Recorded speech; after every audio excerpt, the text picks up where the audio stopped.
பச்சை பயிறு கடையிலுக்கு ஒரு 4 ஸ்பூன் எண்ணெய் ஊற்றி வச்சுக்கலாம். 4 பூண்டு, ஒரு வெங்காயம், காரத்துக்கு ஏற்ற மாதிரி பச்சை மிளகாய் சேர்த்துக்கலாம்.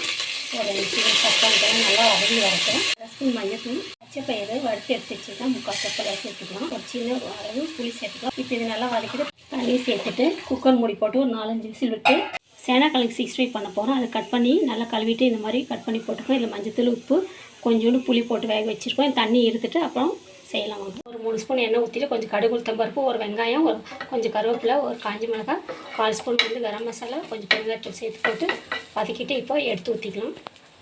தண்ணி வடிச்சிட்டு 65 மசாலா, கொஞ்சம் இஞ்சி பூண்டு பேஸ்ட் போட்டு ஷாலோ ஃப்ரை பண்ணிக்கலாம்.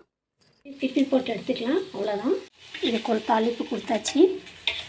ஹெல்தியான ரொம்ப இந்த வெயிலுக்கு ஏற்ற உடம்பு குளிமை தரக்கூடிய ஒரு பாசி பயிர் கடையிலும்